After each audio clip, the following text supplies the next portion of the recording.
आज खाली केला तरी चालेल. हा काय करू. आज 1 एप्रिल सोमवार. सगळ्यांना नव्या आर्थिक वर्षाच्या शुभेच्छा. पूर्वीच्या काळी एप्रिल फूल म्हणून खूप मजा करायची एक पद्धत होती. आताही काही जण असं करतात, पण सकाळी मी सांगितलं तसं फूलचा अर्थ आपल्या वसंत ऋतूमध्ये फुललेली सगळी फुलं आणि त्याचा सुगंध आपण सगळ्यांना देऊयात, एवढाच एप्रिल फुलचा एवढाच अर्थ घेऊयात. आमचे नातू चाललेत खेळायला, सांगून चाललेत आजी खेळायला चाललो. आज प्रार्थना म्हणूया ज्ञानदेवांची. अलंकापुरी पुण्यभूमी पवित्र, तिथे नांदतो ज्ञान राजा सुपात्र. तया आठविता महापुण्य राशी, नमस्कार साष्टांग श्री ज्ञानेश्वरासी. माता यस्य तपस्विनी च जनको, वैराग्य रागान्वितः भ्रातारो गुरुणा निवृत्तिसहिता निर्वृत्तिकः संस्थिताः. इत्थं साधु कृपान्वितं स्वयमहो ज्ञानामृतेनावृतं, वन्दे तं करुणाकरं प्रभुवरं श्री संत ज्ञानेश्वरं. श्री संत ज्ञानेश्वरं. ज्ञानेश्वर महाराज की जय. पंढरीनाथ भगवान की जय. जय श्रीकृष्ण. जय तू ज्ञानेश्वर. परवा आपण कलशाध्यायातल्या 135 पर्यंत ओव्या घेतलेल्या होत्या आणि 135वी अशी ओवी होती 3ऱ्या श्लोकाच्या नंतरची. त्याज्यम दोषवदित्येके कर्म प्राहुर्मनीषिणः, यज्ञदान तपः कर्म न त्याज्यम इति चापरे. त्याग आणि संन्यास याबद्दलची वेगवेगळी मतं भगवंत आपल्याला सांगत होते की काही विचारवंत ज्ञानी म्हणतात की कर्म हे दोषयुक्त असल्यामुळं त्या कर्माचा त्याग करावा, आणि काही विचारवंत लोक असं म्हणतात की यज्ञ दान तप आणि तप या कर्मांचा कधीही त्याग करू नये. त्याच्यावर 35वी ओवी आपण अशी पाहिली होती. एका फळाभिलाष न ठके, ते कर्मा ते म्हणती बंधके, जैसे आपण नग्न भांडके जगाते म्हणे. उदाहरण तर ज्ञानदेवांनी असं अगदी परफेक्ट दिलेलं आहे, अगदी समर्पक दिलेलं आहे की आपण दोषी असतो पण दुसऱ्यानं आपल्याला दोषी म्हणलेलं चालत नाही. त्या दिवशी मराठी म्हण मला आठवत होती की दुसऱ्याच्या डोळ्यातलं कुसळ दिसतं पण आपल्या डोळ्यातलं मुसळ दिसत नाही. आता मुसळ ही केवढी मोठी वस्तू असते हल्ली लोकांना माहितीच नाही आहे काढण्यासाठी, आणि कुसळ म्हणजे अगदी एवढासा कण, पण दुसऱ्याच्या डोळ्यातलं तेवढा कण म्हणजे दुसऱ्याचा दोष आपल्याला बघता येतो आणि स्वतःचा मोठा दोष असला तरी आपण पाहत नाही. आता इथं मात्र दोष याबद्दल नाही म्हणत आहेत, पण त्याज्यम दोषवत इति कर्म म्हणजे जे दोषयुक्त कर्म आहे ते टाळलं पाहिजे, त्याचा त्याग करायला पाहिजे. आणि कितीही काहीही झालं तरी यज्ञ दान आणि तप ही कर्म मुळीच सोडायची नाही. आपल्या भारतीय संस्कृतीला धरून ही 3 कर्म म्हणजे अत्यंत महत्त्वाची आहेत. म्हणून फळाभिलाषा पण ठेवायची नाही. माणूस काय करतो हो, छोटंसं कर्म करायचं असलं, छोटंसं काम, तरी लोक विचारतात मला काय मिळणार, याचा काय फायदा आहे. हल्ली तर पॅकेजेसच बोलले जातात. परवाच एक मुलगी अगदी तिला छोटी छोटी पाहिलेली आहे, खेळवलेली आहे, आणि ती आता मोठी झाली, IT मध्ये जायला लागली, व्यवस्थित नोकरी बिकरी, एकदम आत्मविश्वास हो. म्हणलं काय गं किती मिळतं तुला पॅकेज. नाही म्हणली काकू मी पॅकेज नाही घेतलेलं वर्षाचं घेतलं की 1 वर्ष त्या ठिकाणी कंपनीत नोकरी करावीच लागते, म्हणून मी फक्त महिन्याचंही स्वीकारलेलं की आपल्याला जर दुसरीकडं काही चांगलं मिळालं तर आपण हे सोडून द्यायचं. मग मला अमुक तमुक जाऊन एवढे 45,000 मिळतात. म्हणून म्हटलं फळाची अभिलाषा ठेवूनच सध्याच्या काळात काम चाललेलं आहे. ती मुलगी हे एक प्रतिनिधी आहे आणि इतकी जबरदस्त असते की या महिन्याला मला 45 मिळत आहेत, पुढच्या महिन्याला लगेच जर दुसरीकडं कुठे मला मिळाली ऑर्डर आली किंवा मला पॅकेज मिळालं मोठं 55, 60, 70 की चालले मी तिकडे. म्हणजे फलाभिलाषा धरूनच सगळं केलं जाते. पण भगवंत सांगतायत ही फळाची अभिलाषा एवढी प्रचंड असते, एवढी जबरदस्त असते की त्यांना फलत्याग कधी साधतच नाही. फलत्याग करणं हे त्यांना माहीतच नसतं. त्याग म्हणजे काय, कसला त्याग करायचा. आणि म्हणून लोक कर्माला बंधक मानतात. स्वतः जर नग्न राहिलं आणि लोक जर आपल्याकडं बघून हसायला लागले तर आपण जगाशी भांडायचं, त्यांना भांडकुदळ म्हणायचं. म्हणजे आपण दोषी आहेत हे नाही पाहायचं, आपण कसंही वागायचं आणि जगाने मात्र आपल्याला हसायचं नाही. हे किती चुकीचं आहे. तसं बघा, का जिव्हा लंपट रोगिया अन्ने दुषी धनंजया अंगान रुसे कुष्टिया मासिया कोपे. आता 2 उदाहरणं आहेत त्याच्यामध्ये की जिव्हा लंपट रोगिया, जिभेला कायम वश झालेला जो रोगी असतो, म्हणजे जिभेच्या आहारी गेलेला जो रोगी असतो, तो काय करतो. अन्ने दूषी धनंजय, ते अन्न खाता येत नाही म्हणून अन्नालाच नावे ठेवतो. किंवा दुसरं एक उदाहरण दिले, अंगा अनरुसे कुष्टिया मासिया कोपे. किंवा जो कुष्ठरोगी असतो तो जखमांवर बसलेल्या माशांवर भयंकर चिडचिड करतो. मासिया म्हणजे माश्या, मासिया कोपे म्हणजे त्या माशांवर तो चिडतो, माशांवर रागवतो. आपण रोगी आहोत, आपली स्वच्छता नाही किंवा आपल्याला त्वचेचा रोग झालेला आहे आणि मग त्या जखमांवर माशा बसत आहेत, तर आपण काहीतरी उपाय करायला पाहिजे. ते अन्नालाच नावे ठेवतो. आणि ह्या 2 गोष्टी बघा व्यवहारात आपल्याला अनुभवता येतात. आज सकाळीच गुरुचरित्रातला एक पाठ 13वा अध्याय वाचत होते आणि त्याच्यामध्ये असंच झालेलं आहे की एक रोगी आहे किंवा एक मनुष्य आहे आणि त्याला काहीही खाल्लं तरी पचतच नाही. म्हणजे अन्न झाले वैरी, तो म्हणतो अन्न माझं वैरी झालेलं आहे आणि तो जीव द्यायला प्राणत्याग करायला निघतो. पण तेवढ्यात तिथे श्रीपाद यती किंवा येत आहेत, दत्त महाराज येत आहेत आणि म्हणतात का बाबा प्राणत्याग करतोस, तर तसं करू नकोस म्हणे. त्याग का करू नको म्हणे, मला तर काही खाता येत नाही, खाल्लं तर गडबडा लोळायची वेळ येते, इतका मला त्रास होतो. तर याला सुद्धा काहीतरी आपलं पूर्वजन्मीचं कर्म आड आलेलं असतं. कुष्ठाच्या बाबतीत पण त्यांनी तेच सांगितलेलं आहे की काहीतरी आपल्या हातून चुकीचं वर्तन घडलं म्हणून हे असे रोग किंवा व्याधी आपल्याला येतात. ते म्हणले तू असं करू नकोस, तू एक काम कर, मी सांगतो त्याप्रमाणे मी देईन ते जेवण कर आणि तुझा हा व्याधी निघून जाईल. आता साक्षात भगवंतच आपल्यासमोर प्रगट झाले आणि त्यांनी आपल्याला पंचपक्वान्नाचं भोजन दिलं, तर तो प्रसाद म्हणून घेतल्यानंतर त्याला काहीही झालं नाही. काही अपूप अनरसे सगळ्या पदार्थांची नावं त्यात त्यांनी दिली आणि ते सगळं खाल्ल्यावर त्याला काहीही झालं नाही, त्याचा व्याधी पळून गेला.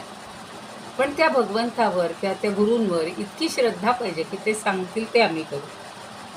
तसंच हे कुष्ठरोगी, आता बाबा आमटे बघा, आपल्याला सगळ्यांना माहिती आहे, उदाहरण आहे की बाबा आमटेंनी आनंदवन नाव इतकं छान ठेवलेलं आहे की आनंदाचं वन केलं त्यांनी. ज्यांच्या दुःखांचा लोकांनी तिरस्कार केलेला असतो. कुष्ठरोगी म्हणलं की अशीच एक अपाला नावाची वेद वाङ्मयात स्त्री होती बघा, आणि तिला पण कुष्ठरोग झालेला होता. एकदम मला आठवलं म्हणून मी सांगते बरं का ते उदाहरण.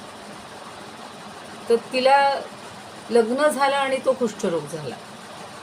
तर अर्थातच आपल्याकडं माहिती आहे, सासरी आल्यानंतर असं काही झालं तर त्यावेळचे नवरे, आता वेदकाळ म्हणजे 7-8 हजार वर्षापूर्वीची गोष्ट आहे, तर त्यावेळेला तिचा त्याग केला.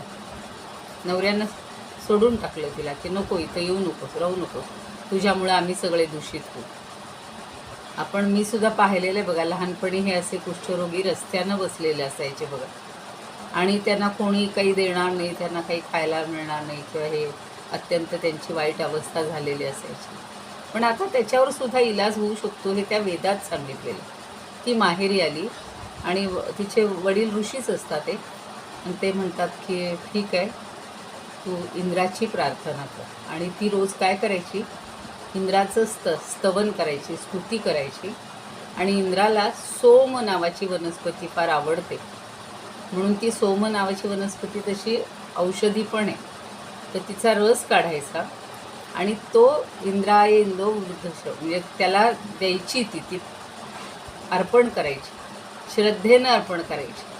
आणि असं झाल्यानंतर एक दिवशी इंद्र तिच्या पुढे प्रसन्न होतो आणि म्हणतो, काय हवं आहे तुला, काय झालं, तू कशासाठी माझी एवढी सेवा करते किंवा स्तुती करते. तर ती म्हणते, ही अशी माझी काया झालेली आहे आणि दूषित झालेली आहे आणि माझा स्वीकार करत नाही कोणी, म्हणून मी दुःखी आहे म्हणते, तर माझं हे दैन्य दूर करा. आता त्यावेळेला असं त्यांनी म्हणलं आहे की एक अशी गाडी असते युगसंज्ञक, म्हणजे जोडी काहीतरी जोडलेली, आणि तिची जी हे असते की नाही, चाक असतं की नाही, तर त्याची जी धाव असते त्याच्यावर तिची ती त्वचा ही घासली आणि ती घासल्यानंतर तिचं जे कुष्ठ होतं ते पळून गेलं. आता याला वैद्यकीय आधार कसा आहे, त्यावेळचे अश्विनव वगैरे असतील त्यांनाही ते माहिती असेल की काहीतरी दूषित झाल्यामुळं ती हे कातडी त्या त्वचा ही घर्षणानं नंतर चांगली झाली. पुन्हा ती सासरी गेली तरी नवऱ्याने तिचा स्वीकार केला नाही. पण अशाच तिनं अनेक स्त्रियांना इंद्राची स्तुती करायला लावून, सोमरस प्राशन करून त्याला देऊन आणि अनेकांचं कुष्ठ बरं केल्याच्या त्यावेळच्या गोष्टी आहेत, म्हणजे वर्णनं आहेत. तर इथं सहज आत्ता लक्षात आलं की बघा, ती स्वतःवर चिडचिड करत रडत बसली नाही. वडिलांकडे आली, ठीक आहे, काही बिघडत नाही, आणि वडिलांनी सांगितलं इंद्राची सेवेकर की तिनं श्रद्धा ठेवून त्याची भक्ती केलेली आहे. परवाच कोणतरी सांगत होतं की हल्लीच्या काळात इंद्राला खूप विचित्रपणानं दूषणं दिली जातात, तो सत्तेचा लोलुपच आहे असं सांगतात. पण इंद्रासारखी पराक्रमाची कृत्य केल्याबद्दल ऋषींनी 250-300 सूक्त रचलेली आहेत. याचा अर्थ तो एवढा श्रेष्ठ आहे, सामर्थ्यशाली आहे, पराक्रमी आहे, आणि त्याच्याबद्दल असं कोणी बोलू नये. पण जाऊ द्या, इथे स्वतःला झालेल्या दोषामुळं दुसऱ्याला दोष देणं, त्या दुसऱ्याला दूषणं देणं हे चूक आहे. पुढे तैसे फळ, आता सांगायचंय काय, हे सगळं कशासाठी आहे. तैसे फळ काम दुर्बळ, म्हणती कर्मची किडाळ, मग निर्णो देती केवळ, त्याजावे ऐसा. त्याप्रमाणे फलेच्छांचा त्याग करू न शकणारे जे दुर्बळ आहेत, दुर्बळ मनोवृत्तीचे लोक आहेत,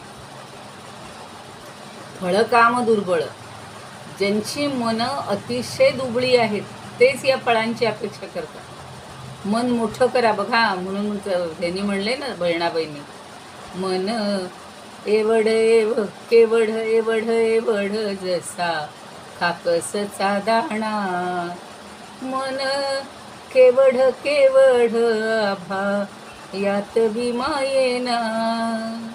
म्हणजे सूक्ष्म झालं, संकुचित झालं तर खसखसीच्या दाण्यापेक्षा सुद्धा मन संकुचित आहे. आणि मन जर एवढं मोठं विशाल केलं तर ते आभाळात सुद्धा मावत नाही.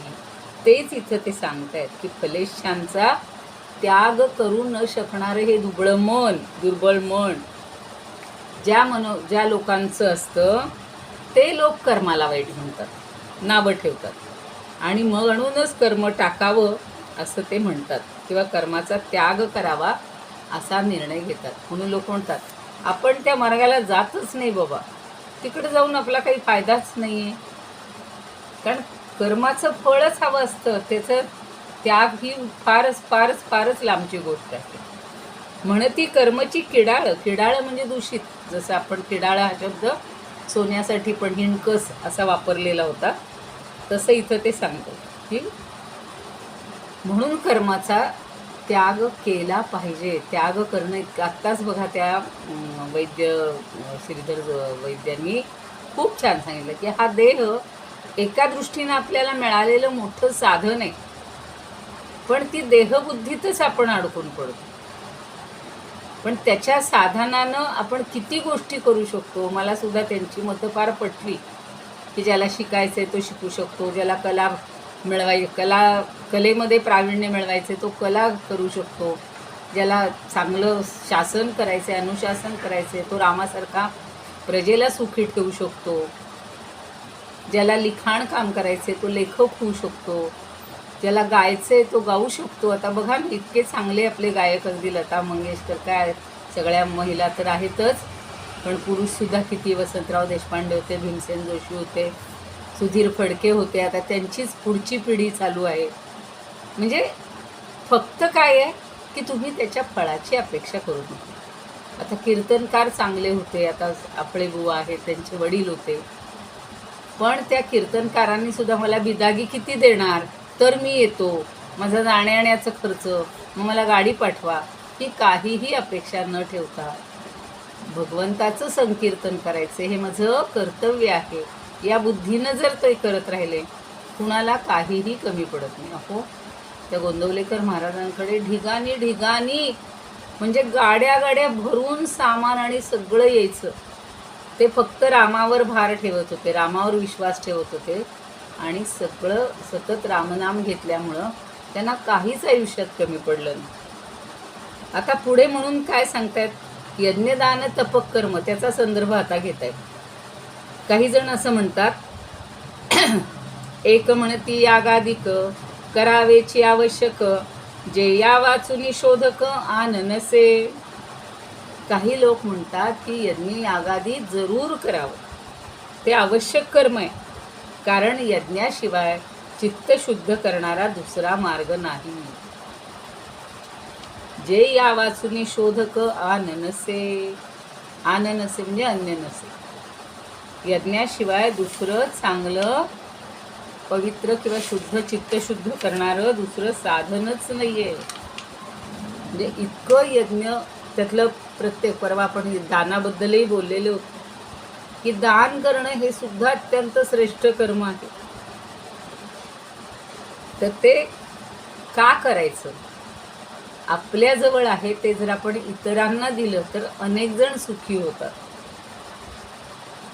म्हणून एक म्हणती यागादिक करावेची आवश्यक, ते या वाचुनी शोधक आन नसे. काही लोक म्हणतात की ही कर्म जरूर करावीत आणि याच्याशिवाय यज्ञा वाचून दुसरा शुद्ध करणारा दुसरा मार्गच नाही. आता यज्ञाचा अर्थच लोकांना कळत नाही. यज्ञ म्हणजे आपल्याला फक्त असं वाटतं यज्ञ कुंड पाहिजे, त्याच्यासाठी समिधा पाहिजेत, त्याच्यासाठी आहुती दिली पाहिजे, त्यासाठी मंत्र म्हणता आले पाहिजेत आणि सगळ्यांना बोलावलं पाहिजे. हा एक भाग झाला. पण कुठलंही काहीही साधन सामुग्री न घेता सुद्धा सर्वस्वाचा त्याग करणं, मनापासून एखाद्याला एखादी गोष्ट देणं, नाही का, वेळेला कोणाची मदत करणं. आता बघतो आपण, म्हणजे आमच्या इकडे जो मालपाणी परिवार आहे त्यांचं पाहिलं की त्यांच्यातल्याच त्या माधवरावांना ज्या वेळेला एकदम सिरियस होते आणि चांगली हे पाहिजे होती, ॲम्ब्युलन्स पाहिजे होती, ती गावात उपलब्ध नसल्यामुळं वेळेला सगळे डॉक्टरी इलाज करता आले नाही. पण त्यांनी लगेच काय केलं, पुढे चांगली अशी सगळी असणारी इक्विप अशी ॲम्ब्युलन्स घेतली आणि आता ते कुणाच्याही वेळेला उपयोगी पडतात. म्हणजे आपल्याला मिळालं नाही म्हणून आपण दुसऱ्याचे हाल बघायचे नाही. दुसऱ्याला मदत करणं, त्याग कुठल्याही बाबतीत. अगदी साधं, एखाद्याकडे माणूस नसतं, माणूसबळ नसतं, अशा वेळेला त्याच्या पेशंटकडे दवाखान्यात जाऊन आपण जर बसलो, गप्पा मारल्या, त्यांना काय हवं नको ते दिलं, डॉक्टर नर्सेसला योग्य ते सांगितलं, ते सुद्धा एक प्रकारचा त्यागच आहे, वेळेचा त्याग. किंवा आता आपण जे करतोय किंवा आपल्याला जे माहिती आहे, जे आपण असे ठावे ते इतरांशी द्यावे. म्हणजे शहाणे करून सोडावे अवघे सकळ जन, आपल्याला एवढं सांगितलेलं आहे. ज्ञानदेव तेच सांगतायत की आपल्याला जे देता येईल तितकं तुम्ही देत राहा. त्यागाची भूमिका महत्त्वाची आहे. आणि तप म्हणजे कष्ट करण्याची.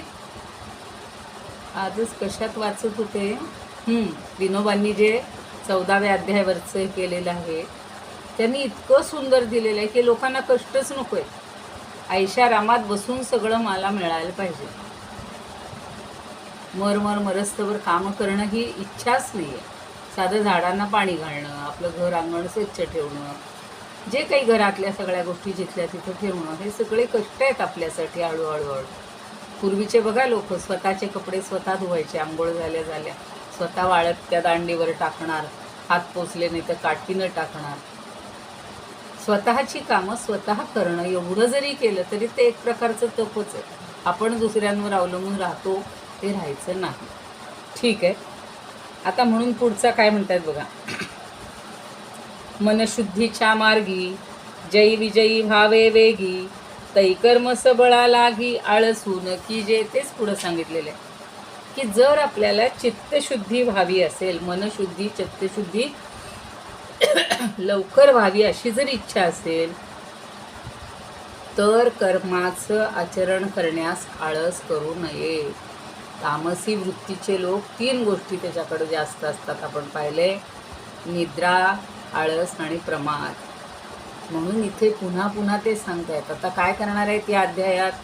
खूप जणांनी अभ्यासलेला आहे, पाठ केलेला आहे. सगळ्याचे 3 प्रकार सांगतायत. त्यागाचे सुद्धा आता 3 प्रकार सांगणार आहेत. म्हणजे सात्विक, राजस, तामस. म्हणून इथं बघा आळस करून नाही सांगतात. मन शुद्ध व्हावं, चित्त शुद्ध व्हावं आणि त्यात आपण विजयी व्हावं. म्हणजे आपल्या कार्यामध्ये असं जर वाटत असेल तर यज्ञादी कर्मांचा आळस क्षणभरही करू नये. पाहिला मी एवढे 81 याग तिथं केलेले होते गोविंददेव आचार्य स्वामींच्या वेळेला. आणि किती सगळ्या प्रकारचे सगळे लोक असे छान, एक पवित्र वातावरण आणि एकमेकाला मदत करायची. कुठल्याही ठिकाणी कुणालाही काही कमी पडायचं, लगेच इकडून तिकडं त्या गोष्टी पोचवल्या जाईल. तर आळस गिळकू नये. लोक म्हणतात चला आहे आता आपल्या घरात बघ एखादी गोष्ट सापडत नाही, मिळत नाही, तर म्हणतात घ्या अक्षर टाकून भागवून घ्या. असं नाही. थोडीशी घरात उठवून ती वस्तू आणावी किंवा आणली नसेल तर पटकन आणून घ्यावी. आधी सुसज्ज सगळी तयारी करावी. असं सगळं आपल्याला करता आलं पाहिजे.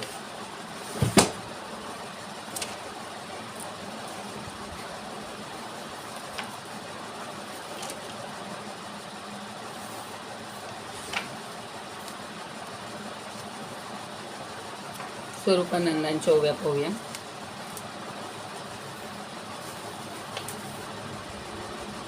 मी म्हणते माझी खूण कुठे गेली. आता आम्ही नव्या ठिकाणी आलो ना, त्यामुळे सगळं नवीन पुस्तकात कसं सापडेल जिथल्या तिथं. आपण हेच चाललंय ना, त्याज्यम दोषवृत्तीचे. सोडवे ना कोणा फलाशा म्हणून, कर्मांसी दूषण लावी तिथे. जैसा कोणी नग्न असून आपण, ही परवाची ओवी आहे. भांडके म्हणून जगानिंदी. भांडके म्हणजे भांडखोर. नातरी जिव्हेच्या आधीन जो योगी, आधीन जो रोगी. ठेवी अन्ना लागी नावे जैसी, किंवा कुष्ठरोगी कोपे माशी यांस. रुसेना देहास आपुलिया. त्यांनी माशी यांचं तिथे त्यांनी मासिया म्हणलेलं. तैसी सोडवेना फलाशा जयास, कर्मची तयास हिण वाटे. म्हणून आघवे कर्मची सोडावे, निर्णय स्वभावे ऐसा त्यांचे. काही मिळणार नसेल तर कर्म कशाला करायचं, ही भावना आहे. को बोलती कित्येक यज्ञ यागादिक, यज्ञदानादिक.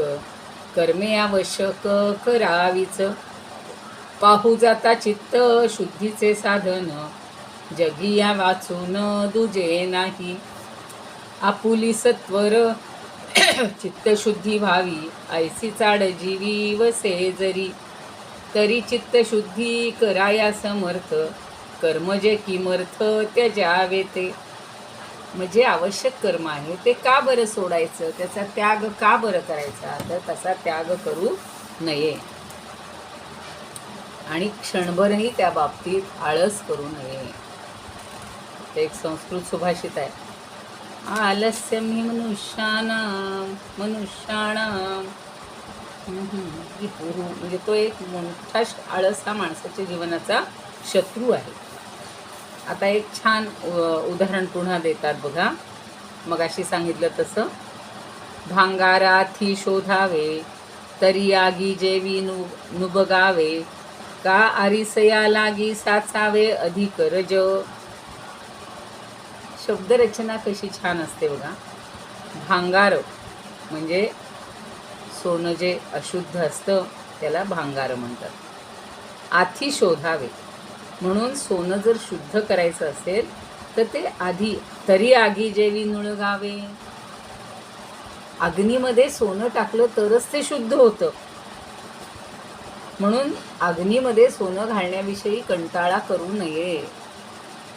आणि का आरिसया लागी, आरिसया लागी म्हणजे आरशासाठी.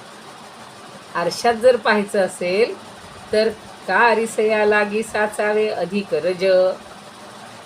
त्या आरशात जर पाहायचं असेल तर त्याच्यावर रज म्हणजे धूळ जर साठली असेल तर ती काढायला पाहिजे. पूर्वीच्या काळी असं चुना लावून आरसा साफ केला जायचा. आता आपण असं कागदानी वगैरे, गाड्यांच्या काचा वगैरे अशा कागदानी पुसतात, किंवा आपण मऊ असा छान कपडा घेतो आणि त्यांनी आरशावरची धूळ किंवा जे उष्णतेनं म्हणा किंवा पाण्याच्या म्हणजे नाही का जास्त वाफ झाली की त्याच्यावर असं धूसर बनतं, तर ते सगळं पुसून टाकलं की होऊन जातं. आरसा चांगला होतो. त्याच्यासाठी काही आरसा फोडायची गरज नसते, आरसा टाकून द्यायची गरज नसते, तो स्वच्छ करता येतो. तसंच आपण घेताना सोनं जर चुकून आपल्याला अशुद्ध मिळालं तर ते अग्नीमध्ये टाकून स्वच्छ करून शुद्ध सोनं द्या म्हणून आपण त्यांच्या मागे लागलं पाहिजे, सोनारांच्या मागे. काही जण नुसतं इन्व्हेस्टमेंट म्हणून सोनं घेतात. पूर्वीच्या काळी अजूनही बिस्किटं वगैरे मिळतात असं, किंवा माशी वेढणी मिळतात की ज्याच्यामध्ये काहीही मिसळ नसते. फक्त तुम्हाला शुद्ध सोनं हवं असेल तर त्याला अग्नीत टाकून उजळून शुद्ध करूनच घ्यावं लागतं. म्हणजे हिणकस भाग प्रत्येकातला टाकला. आता आपण कर्म करताना सुद्धा आपल्या हातून जर काही त्रुटी होत असेल, अशुद्धता येत असेल, कमीपणा येत असेल तर तो दूर करायला पाहिजे.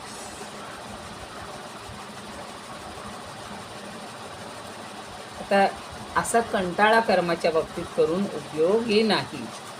आता पुढच्या याच्यात अजून एक उदाहरण देतात. आता बघा 2 उदाहरणं दिली, सोन्याचं आणि दर्पणाचं. ना लुगडी चोखे होआवी, ऐसे आथी जरी जीवी, तरी संवदणी न मानावी, मलिन जैसी. आता लुगडी शब्द वापरलेला आहे पण तो सार्वत्रिक वस्त्रासाठी अपेक्षित आहे. ना लुगडी चोखे होआवी, चोखे म्हणजे स्वच्छ. चोखा शब्द बघा मारवाडी भाषेमध्ये पण छान असतो, म्हणजे अगदी छान स्वच्छ. तर सगळं स्वच्छ व्हावं असं जर इच्छा असेल, वस्त्र आपलं कुठलंही थोडंसं जरी त्याला डाग लागला, हल्ली सगळ्या जाहिराती असतात सर्फ एक्सेल नामुक्त त्या साबणांच्या, पण खरं त्यांनी निघतं का नाही, आपल्याला घासण्याचे कष्ट करावेच लागतात नाही का. कसला डाग पडला असेल, काही झालं असेल, माती चिखला, तर वस्त्र किंवा लुगडी जर स्वच्छ करायची असतील, अशी ज्याची इच्छा असेल त्यांनी काय करायचं, ऐसे आथी जरी जीवी, तर त्यानं तरी संवर्णी न मानावी, मलिन जैसी. संवर्णी शब्द वापरलेला आहे. संवर्णी म्हणजे परीट ज्याच्यामध्ये कपडे घालतो स्वच्छ करण्यासाठी, पूर्वी दगडाची असायची, त्याला डोणी म्हणायची, त्याला यांनी संवर्णी शब्द वापरलेला. तर परटाच्या त्या डोणीमध्ये घालण्याबद्दल मनात शंका आणू नये, कारण ती मलिन आहे. तर सगळ्यांचीच कपडे धुतात. हल्ली बघा लॉन्ड्र्या झालेल्या आहेत. आता पूर्वी म्हणायचे की त्या पेट्रोलनी नेहमी स्वच्छ करतात, किंवा काही हल्ली नवीन निघाली असतील केमिकल्स त्यांनी स्वच्छ करतात. पण आणि नाजूक कपडे रेशमाचे वगैरे असतील तर ते असे घरी धुतले की खराब होऊन जातात साध्या पाण्यात घातले की. म्हणून पाणी न लावता ते स्वच्छ अशी केली जातात. आता इथं म्हणलं आहे की परटाच्या त्या गलिच्छ डोणीला किंवा संवर्णीला मलिन म्हणू नये, कारण आता तोच जर सगळ्यांचे कपडे स्वच्छ करतो तर तो एकाच त्याच्यामध्ये वापरायचा. आम्ही लहान होतो, मोठा वाडा होता, रामाचं मंदिर होतं आणि तिथे मागे असा आड होता. आणि मला अजून आठवतं की ती अशी दगडी दोडी, त्याला एक खाली असं छोटंसं छिद्र असायचं. त्यात कपडे धुवायचे, बाहेर मोठा दगड असायचा, कपडे धुवायचा आणि छान घासून घासून धुवायचे, हे करायचे आणि त्या पाण्यात स्वच्छ करायचे. पण ते पाणी गलिच्छ झालं की ते एक डोळा लावलेला त्या छिद्राला, तो काढून टाकायचा की ते पाणी खराब निघून जाणार. पुन्हा ती डोणी स्वच्छ करायची, पुन्हा स्वच्छ पाणी त्यात घ्यायचं. मग आता परीट तर इतक्या गावचे कपडे धुवायचा हो, किंवा आम्ही पाहिले ते नदीवरही जातात. मग त्याची ती डोणी किंवा ती संवर्णी गलिच्छ आहे असं म्हणून चालेल का? तो सगळ्यांची स्वच्छता करतोय ना, ते लक्षात घ्यायचं. पुढे म्हणले, तैसी कर्मे क्लेशकारे म्हणून न न्यावी अव्हेरे का अन्न लाभे अरुवारे रांधिती या उणे. दर याच्यामध्ये एक नवीन उदाहरण ते घेत आहे. मग तैसी कर्मे क्लेशकारे, अशी ही कर्म जर क्लेशकारक वाटत असतील तर गणोनी न न्यावी अव्हेरे, म्हणून ती अशी गणोनी म्हणजे असं मानून अव्हेर करू नये. म्हणजेच कुठल्याही कर्मामध्ये थोडे तरी कष्ट असतातच ना. आता त्यांनी उदाहरण जे दिलेलं आहे ते आमच्या समोर बसलेल्या सगळ्या महिलांना फार आवडेल. का अन्न लाभे अरुवारे रांधिती या उणे. अरुवारे म्हणजे उत्तम, ते अळू माळू तसं अरुवारे हा शब्द वापरला आहे त्यांनी. उत्तम, सुंदर, पक्वान्न. एक दत्तचरित्रात तर परमान्न म्हणलेलं आहे. परम म्हणजे श्रेष्ठ, जसं आपण पक्वान्न म्हणतो तसं परमान्न मगाशी सांगितलं त्या रोग्याला त्यांनी दिलं होतं. तर स्वयंपाक जेव्हा करायचा, रांधितिया उणे, रांधणं म्हणजेच स्वयंपाक करणं हा जो एक मोठा कार्यक्रम असतो महिलांच्या जीवनातलं, रोजचं ते कर्तव्य असतं. कार्यक्रम म्हणजे कर्तव्य. तर स्वयंपाक करायचा त्रास जर घेतला नाही तर उत्तम किंवा अशा पक्वान्नाचा, सुंदर अन्नाचा लाभ होईल का? तर कोणतं काही तकतक करू नका. आम्हाला अगदी एवढं साधं काही चालेल, पण साधं बनवायला अगदी तुम्हाला पिठलं भाकरी जरी हवी असेल तरी त्याच्यासाठी जे काही यातायात करायची ती न करता आपोआप, म्हणजे त्या कामधेनू आणि कल्पतरूसारखं कल्पना केली की आपल्या पुढं ताट आलं असं सगळ्यांच्या जीवनात मिळणार नाही. त्या बाईला ती सगळी यातायात करावीच लागते. मग ते जेवण छान, ती पाहुणा असू घरातले असू, त्यांना देऊ शकतो. म्हणजे तो स्वयंपाक बनवण्याचा त्रास घेतल्याशिवाय स्वयंपाक होणार नाही. हां, तुम्ही हॉटेलमध्ये जरी गेलात ऑर्डर देऊन अगदी, तरी तिथेही बनवणारा कोणतरी असतोच ना, कष्ट करणारा. आणि सगळीकडे लिहिलेलं असतं ऑर्डर दिल्यानंतर 15-20 मिनिटांनी ऑर्डर मिळेल. म्हणजे आपल्याला 20 मिनिट गप्प बसण्याची शांत वृत्ती पाहिजे. घरामध्ये मात्र ताटावर येऊन बसल्यानंतर 5व्या मिनिटाला नव्हे, दुसऱ्या क्षणाला स्वयंपाक तयार पाहिजे आणि आपल्याला वाढलं पाहिजे, ही अशी अपेक्षा असते माणसांची. ती थोडीशी लक्षात घेऊन महिलांना किंवा आपल्या ज्या भाग्यवती असतील, गृहिणी असतील, त्यांना कष्ट पडतात, त्यांच्या जीवाचा, त्यांच्या यातनांचा, त्यांच्या कष्टाचा विचार करून त्यांना ही छान केलं आहे. अगदीच असू दे, त्याच्यात काही उणीव असू दे, त्रुटी असली तरी तशी बोलायची नाही. तुकारामांसारखं करायला पाहिजे. मागं मी तुकारामांची गोष्ट सांगितली की तुकारामांच्या सासूबाई आल्या आणि छानपैकी त्या आवडीला, असं वाटतं आवडी जी कोण होती तिला, की रोज आईसाठी काहीतरी छान छान पदार्थ करावेत, रोज नवनवीन करायची. मुलीला हौस असतेच ना आईचं कौतुक करावं, आईला मुलीचं. तिने एक दिवशी पुरणपोळ्या केल्या आणि पुरणपोळी केली, गरम गरम पोळ्या करत बुवांना बोलवलं, या बसा जेवायला. ते छान जेवले आणि लगेच पुन्हा त्यांचं विठ्ठल विठ्ठल भजन करायला निघून गेले. या दोघी बसल्या जेवायला. दोघी बसल्यावर काय झालं, त्या आमटीमध्ये काय मीठच नव्हतं. मग आता तिला वाईट वाटतं की माझ्या नवऱ्याने माझी परीक्षा पाहिली का, माझ्या आईला एवढं छान स्वयंपाक करून घालायचं ठरवलं आणि हिचं मात्र आता म्हणजे नाराज झाली ती ती ती ताड ताड ताड बाहेर येते आणि बुवांना म्हणते, काय महाराज, तुम्ही मुद्दाम माझी परीक्षा घेतली का? माझ्या आईच्या देखत माझी फजिती व्हावी असं वाटलं का? का नाही सांगितलं आमटीला मीठ नाही? ते म्हणले, अगं त्या विठ्ठलाच्या गोडीपुढे माझं तोंड इतकं गोड झालेलं आहे, मधुर आहे, मला तुझी आमटीत मीठ नाही का गोड नाही काही कळलं नाही, छान होतं सगळं. तर इथं म्हणून म्हणलेलं आहे की चविष्ट अन्नाचा स्वाद चाखायचं असेल तर स्वयंपाकाचे कष्ट हे महिलांना घ्यावेच लागतात. आता पुढचं ओवी अशी आहे बघा. इही गा शब्दी एक कर्मी बांधविती बुद्धी, ऐसा त्यागू विसंवादी पडोनी ठेला. आता इही म्हणजे असं अशा अर्थी येतं. म्हणजे अशा प्रकारचे सिद्धांत करून किंवा असं सगळं सांगून कोणी कर्म करण्यास तयार होतात. तर एक कर्मी बांधविती बुद्धी, एक म्हणजे एकाला, अशा प्रकारे हे सगळं सांगितलं की अहो कष्टाशिवाय फळ नाही, हो की नाही, काहीतरी कष्ट हे करावंच लागतात आपल्याला. तर असे सिद्धांत निश्चित करून कोणी कर्म करण्यास तयार होतात. तर काही जण काय करतात, ऐसा त्यागू विसंवादी, किंवा काही जण त्याचा त्याग करतात आणि पडवणीठ, आणि त्यांचा पुन्हा विसंवादी पडवणी ठेला म्हणजे त्यांचा निश्चय होतच नाही, ते काम करावं असं नक्की होतच नाही. जेव्हा लोक म्हणतात बघा, आपण एखाद्याला सांगतो हे करायला येता का आमच्याबरोबर, हा सांगतो आम्ही उद्या, नंतर सांगतो म्हणले की ओळखावं यांना करायचं नाही. ज्याला करायचं आहे तो लगेच हो म्हणतो आणि लगेच तयार होतो.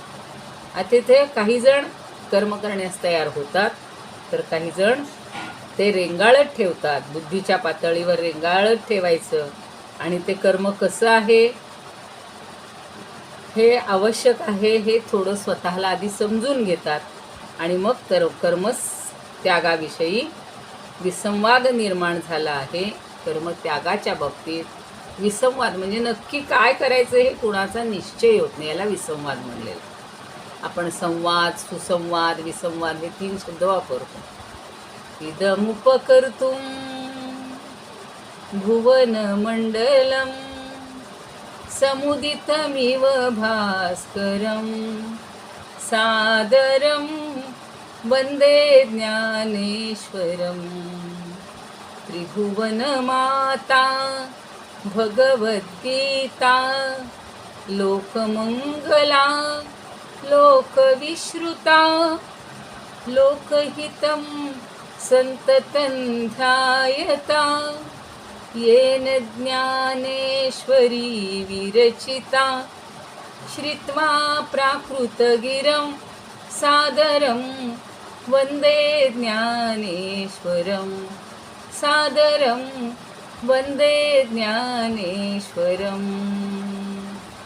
आरती ज्ञानराजा महाकैवल्य तेजा, सेविती साधू संत मनुवेधला माझा. आरती ज्ञानराजा लोपले ज्ञान जगी हित नेणती कोणी. तार पांडुरंग नाव ठेविले ज्ञानी.